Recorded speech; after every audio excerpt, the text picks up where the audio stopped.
Hebrews chapter 11. Now faith is being sure of what we hope for and certain of what we do not see. This is what the ancients were commended for. By faith, we understand that the universe was formed at God's command, so that what is seen was not made out of what was visible. By faith, Abel offered God a better sacrifice than Cain did. By faith, he was commended as a righteous man when God spoke well of his offerings. And by faith, he still speaks, even though he is dead. By faith, Enoch was taken from this life so that he did not experience death. He could not be found because God had taken him away. For before he was taken, he was commended as one who pleased God. And without faith, it is impossible to please God, because anyone who comes to him must believe that he exists and that he rewards those who earnestly seek him. By faith, Noah, when warned about things not yet seen, in holy fear built an ark to save his family. By his faith, he condemned the world and became heir of the righteousness that comes by faith. By faith, Abraham, when called to go to a place he would later receive as his inheritance, obeyed and went, even though he did not know where he was going. By faith, he made his home in the promised land like a stranger in a foreign country. He lived in tents, as did Isaac and Jacob, who were heirs with him of the same promise. For he was looking forward to the city with foundations, whose architect and builder is God. By faith, Abraham, even though he was past age, and Sarah herself was barren, was enabled to become a father, because he considered him faithful who had made the promise.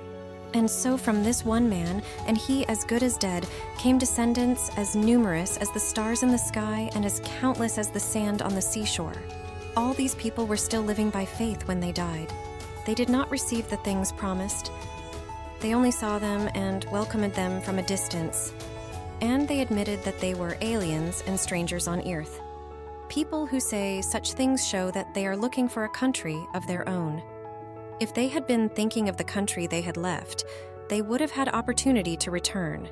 Instead, they were longing for a better country, a heavenly one.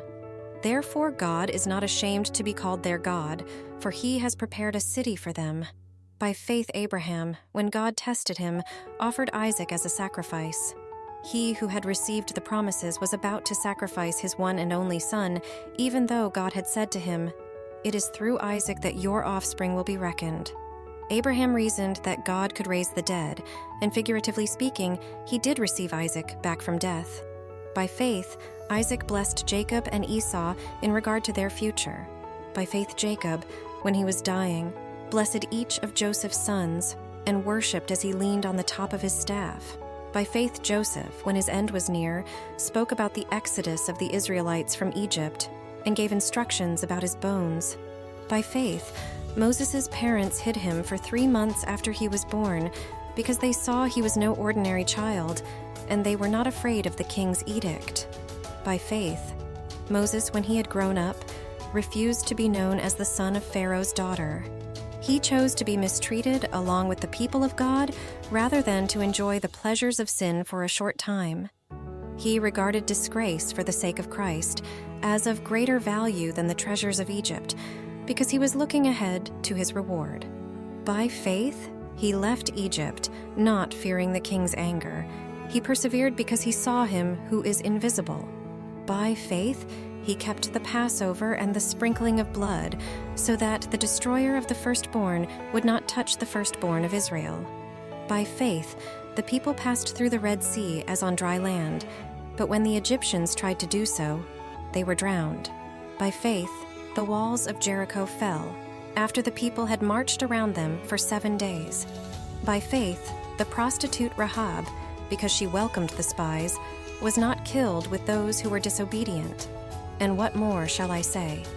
I do not have time to tell about Gideon, Barak, Samson, Jephthah, David, Samuel, and the prophets, who through faith conquered kingdoms, administered justice, and gained what was promised, who shut the mouths of lions, quenched the fury of the flames, and escaped the edge of the sword, whose weakness was turned to strength, and who became powerful in battle and routed foreign armies.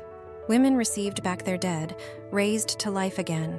Others were tortured and refused to be released so that they might gain a better resurrection. Some faced jeers and flogging, while still others were chained and put in prison. They were stoned. They were sawed in two. They were put to death by the sword.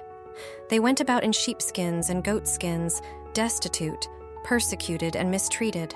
The world was not worthy of them. They wandered in deserts and mountains and in caves and holes in the ground. These were all commended for their faith, yet none of them received what had been promised. God had planned something better for us, so that only together with us would they be made perfect.